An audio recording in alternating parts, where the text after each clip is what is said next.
Welcome to Fireside Giants. My name is Alex with my co-host Anthony Rivardo. Today we want to break down just an awful mock draft that Todd McShay put out on ESPN. If you don't have ESPN Plus, we're going to break it down for you, and this actually made me cringe. We passed on a bunch of elite level talents, and I hate having to go through these analysts' mock drafts and stuff because I don't even know where they come up with this crap. It looks so clickbaity to me. I don't understand how all these players fell. You're going to hear some of these names at picks 13, 14, and 15. You're going to be like, what the hell are they doing there? This is obviously not going to happen. But nonetheless, I wanted to talk about it because it was kind of funny, and I thought it would be a good opportunity for us to break down why this makes no sense, and where we think the Giants will actually end up landing, or what kind of players will fall to them. But Anthony, before we dive into this ridiculousness, how are you doing today, my friend? I'm doing really good. See, this is funny, this mock draft scenario, right? Because everyone knows I'm a huge proponent of trading down from 11 overall. Trading down and gathering more picks. And one team that we've said in the past on this podcast that we floated out there as a potential team to trade down with is the New England Patriots. So what happens in this mock draft, they trade down with the New England Patriots. So you would think I would be happy. But they get two extra third-round picks, basically. A third this year and a third next year to trade down the 4 spots.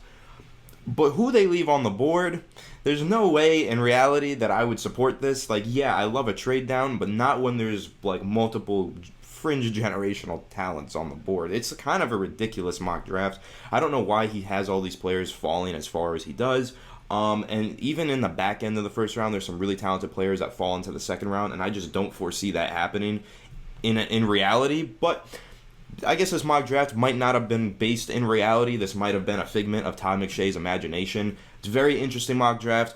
But I guess one thing to highlight, it's the NFL draft. Everything is a crapshoot. You never know what's going to happen. So it's possible that something bizarre like this happens at the end of April. These strange things happen in the NFL draft. You never know what's going to go on, and it's always full of surprises. So I guess this is one way of looking at it in a more positive light. This could be a potential scenario that were to happen, right?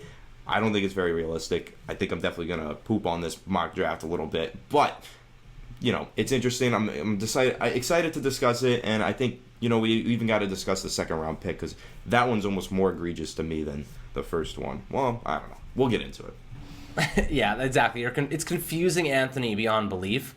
But I'll start to read you off the players here. It starts out pretty strong. All right, this makes sense. Jacksonville obviously getting Trevor Lawrence, not getting a kicker. Wow, that would have been more interesting. But New York Jets sticking at number 2, getting Zach Wilson at BYU. We expect this. And then San Francisco goes absolutely off the wall and takes Mac Jones at 3. Didn't see that one coming. I thought it would be Justin Fields, but Mac Jones, I guess you could say he could go at 3. I don't think he's worth the 3rd overall pick. I think he's great. He's good. But I think Justin Fields has the higher upside. I don't know. I think what's going on is the majority of fans and even analysts don't think that Mac Jones is worth the 3rd pick. But there's a lot of rumors circling around that is the 49ers player. That's who they traded up for. That is the rumor right now. The hot rumor is Kyle Shanahan traded up to number 3 because he wants Mac Jones.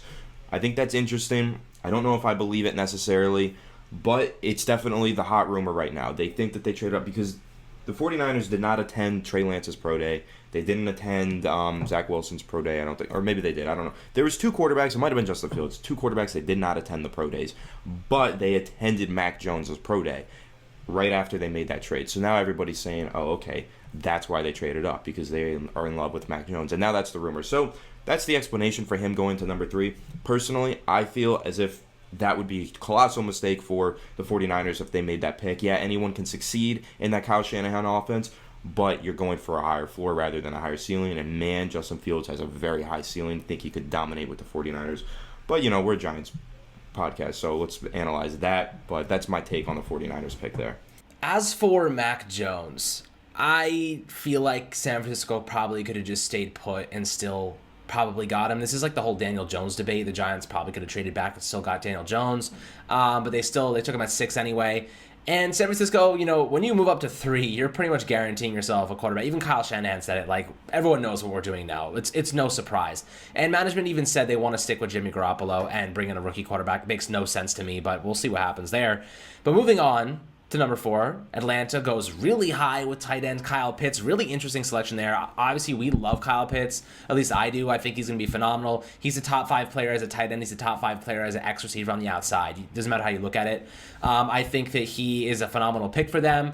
But it is interesting because, I guess it makes sense because they already have Julio Jones and they already have Calvin Ridley. They don't need Jamar Chase. They go with a big offensive weapon in Kyle Pitts. So that's interesting for them. Good for them. Cincinnati Bengals go with Jamar Chase, get Joey Burrow his familiar with receiver. He gets Jamar Chase for him. So that's pretty big. I think that makes sense.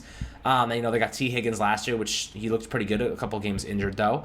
And then Miami, who traded back to 12 and then back up to 6, now takes Devonta Smith, who I've heard they really, really like. And this would make sense. Devonta Smith, he has the potential to go from the 6th pick to the 15th pick. Like, I have no idea where he's going to go. I wouldn't be surprised, though, if Miami went after him and took him at 6. Carolina trades with Detroit. And Carolina is at 7 now. They take Trey Lance out of North Dakota. They obviously have Teddy Bridgewater and PJ Tucker. Some interesting quarterback options there, but no one that screams long-term solution to me. Trey Lance could be that guy, and you don't have to force him to play in year 1. They can develop him behind Teddy Bridgewater for a year if they want to. They can start him right away, create a position battle. I kind of like that scenario for them. And then 8, you have Jalen Waddle for the Detroit Lions, who trade back 1 spot with Carolina. Jalen Waddle, obviously, that's Anthony's number 1 consensus receiver in this draft. He's very, very good. He is amazing route runner. He's explosive. He can create on the move. Very, very dangerous in the open field. I love him as that pick for Detroit because they need an offensive playmaker for Jared Goff. So that's a good selection for them. 9 is Patrick Surtain for the Denver Broncos. Makes sense. They need a cornerback. They just let AJ Bouye go. So this is interesting. And then, they got Kyle Fuller and Ronald Darby, so they have another big cornerback that they can develop who can start right away if they need him to. And then 10, Dallas goes pretty generous here and goes with J.C. Horn out of South Carolina. I love him as a corner, but I think he's more of a 20 to 25 selection, not top 10, especially with guys like Micah Parsons still on the board. And, I mean, you know how amazing Micah Parsons would be for Dallas, but they already have Leighton Vander Esch and Jalen Smith. But then here comes the Giants at 11. This is where things get interesting because the Giants have an opportunity here. And if you don't know what names are still on the board, Justin Fields is still on the board. They're not going to go with a quarterback, but his name is still on the board. You could trade back to a team that needs a quarterback like Justin Fields, and New England does that in this mock scenario. But the players that are still on the board, Micah Parsons, Penei Sewell, Rashawn Slater, and there's a bunch of other ones, but those are the main guys. That's 3 elite-level prospects the Giants pass on, and they trade back to 15 where they land Jeremiah Owusu-Koramoah, who I love, but you simply can't pass on Penei Sewell. You can't pass at Penei Sewell at 11. We're talking Andrew Thomas, Penei Sewell as your tackles moving forward, and Andrew Thomas is in the 2nd year of his deal. Penei Sewell, who's a potential generational talent at offensive tackle, is now your starting RT. You could even move Andrew Thomas to RT. You could do whatever you want there, but I can't see passing on a guy like Sewell. Anthony, what do you think about this scenario? How on earth do you justify passing on him, and even Parsons for that matter? Yeah, I like JOK a lot, and I think I've been pretty open about that. I think that he's a phenomenal talent. He's your coverage linebacker in this class. He's the guy that you want to go out there and, play opposite of Blake Martinez, but play a completely different role. You want him to go out there and play in coverage. So, I love the fit with the Giants. I like the pick of JOK. I just don't like passing on Micah Parsons, whose ceiling is just so high, or Penei Sewell, whose floor is just the highest out of any offensive tackle prospect in this class. He is so talented. He was dominating players when he was 19 years old at Oregon. Going into this pre-draft process, everybody was saying he is a generational talent. People have kind of, taken that title away from him for whatever reason, but the guy is just incredibly talented. He's literally as old as me, and he goes out there and dominates NFL-level talents. It's insane. Or as young as me, I guess, rather. So, I don't know how you could pass up on Penei Sewell at number 11 if you're the Giants for an extra 3rd and an extra future 3rd-round pick. To me, that's not enough. If you're getting a future 1st-round pick, maybe. But for 3rd-round picks, definitely not passing up on Penei Sewell. Penei Sewell falling to the Giants is as unlikely as any scenario that you could think of. It is very unlikely that he actually falls outside of the top 10. If he's on the board for the Giants at 11, you write his name down on that card, and you send the fastest guy that you have in your war room to the podium. And he sprints in with that card, and you make sure that you get Penei Sewell. That's how that works. No questions asked. You get Penei Sewell. There's your two bookends on your offensive line for the next 10 years. You got Andrew Thomas and you have Penei Sewell. I don't know who's playing on the left side. I don't know who's playing on the right side. I don't care at all. One of them's going to play there and the other one's going to play there, and they're both going to be phenomenal for a really long time. Penei Sewell he has the potential to be one of the best offensive tackles in the NFL throughout the course of his career.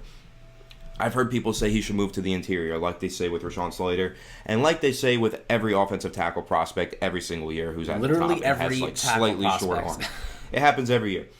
If they were to move Penei Sewell inside, it would, to me, be like Quentin Nelson, day one All-Pro. So you can have that if you want, but realistically, I think he stays at left tackle. I think Andrew Thomas makes the flip to the right side, and I think that you're looking at a phenomenal foundation for your offensive line over the next 10 years with somebody who can be one of the best tackles in the league in Penei Sewell. You don't pass up on that, in my opinion.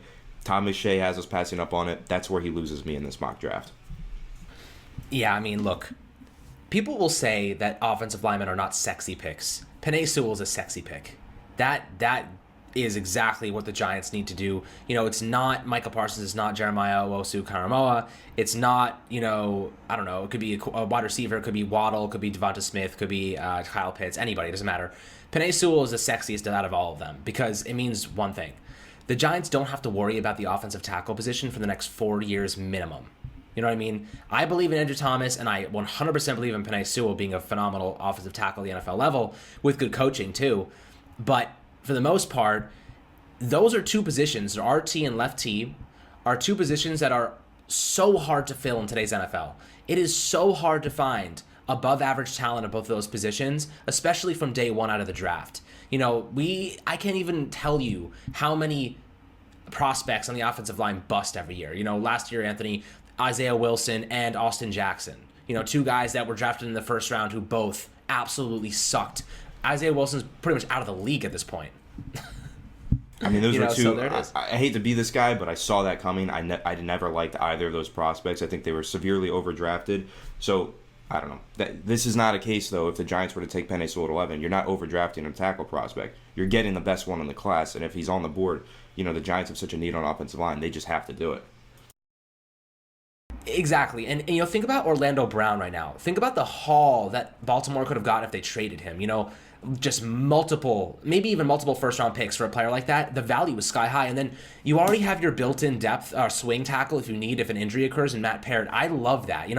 I obviously would ideally like Matt Parrott to become the starter, but if we drafted Rashawn Slater or even Penei Sewell in this instance, Matt Parrott being our swing tackle to fill in for injury is totally fine for me. I actually love that because it means you're paying no money to have a guy who can come in and start immediately if you need him to, and you don't have to waste a couple $1 million on a swing like Cam Brown, or rather Cam Fleming, who is a journeyman across the league. He's a little bit more expensive than Matt Parrott on his rookie deal. You can save that little bit of cash and you can roll it over to other positions. I am totally fine with Matt Parrott being our reserve swing tackle who can come in and play left tackle or right tackle if need be, and he's a good run blocker. He could be your jumbo tight end in three tight end sets. You could have him as a jumbo blocker if you wanted to. Very good in the run game.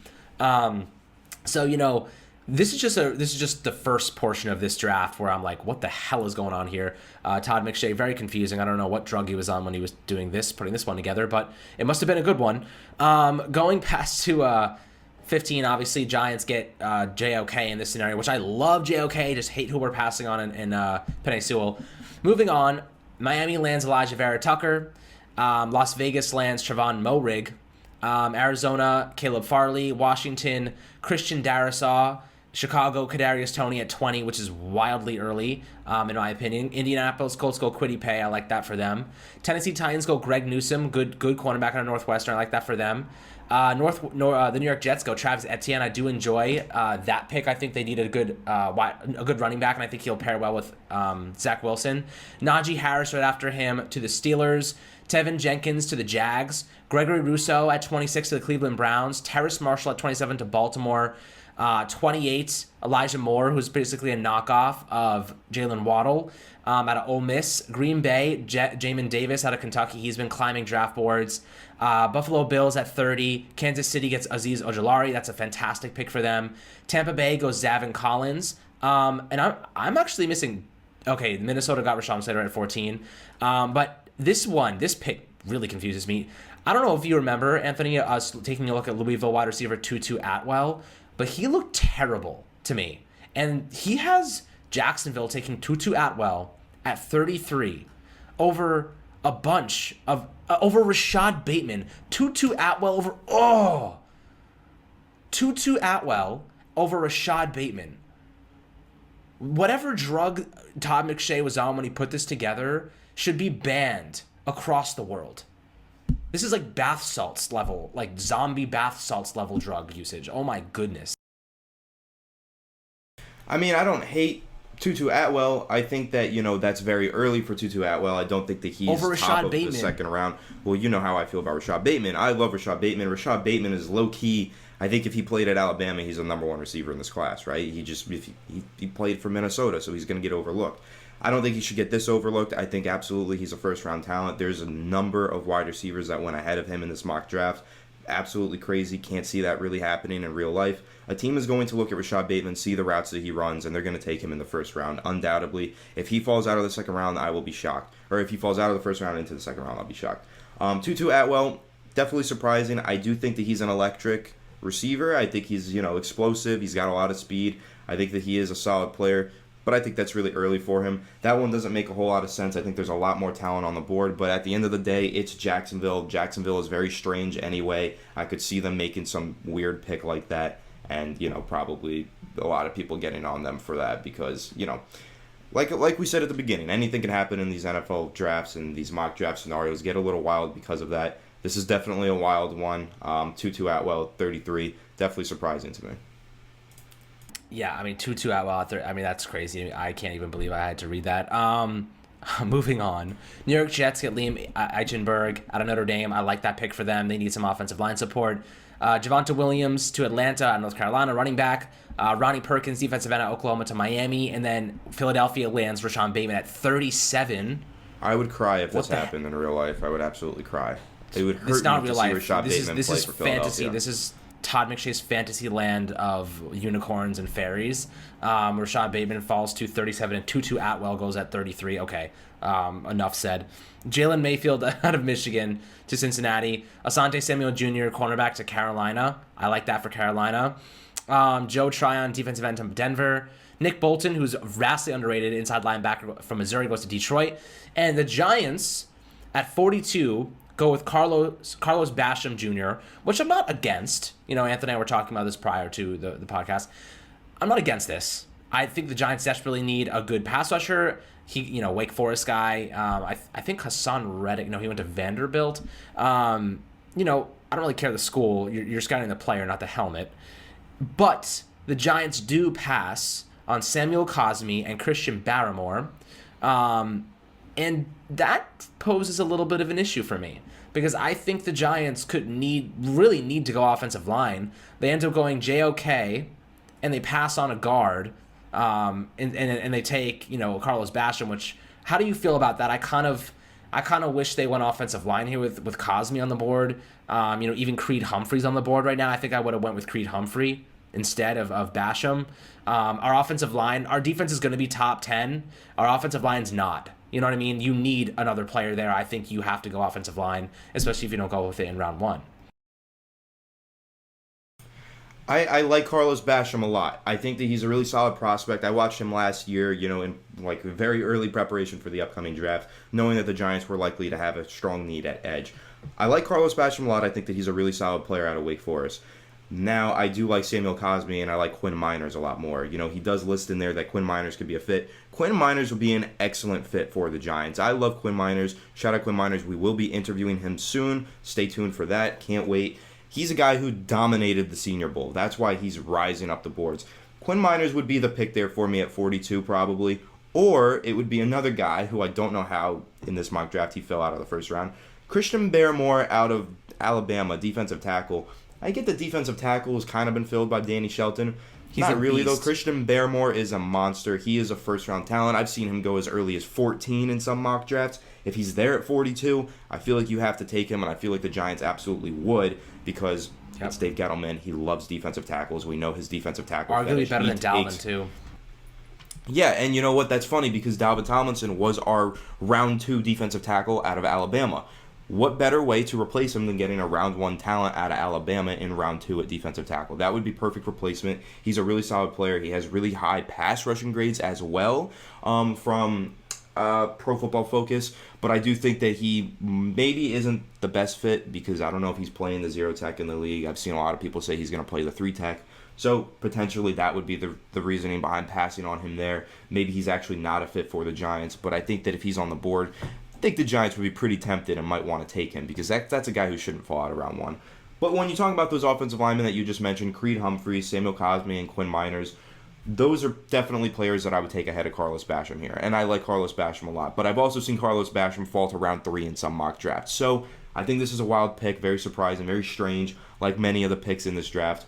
Really, overall, if this was how the first 2 rounds for the Giants went in the 2021 NFL Draft, I'm definitely giving them, I like JOK a lot, but who they passed on, I'm definitely giving them probably a D or a C because the players that they left on the board with these picks, while I like the players they got, they left a lot more talent on the board, and I definitely wouldn't be happy to see the Giants walk away from some of these prospects.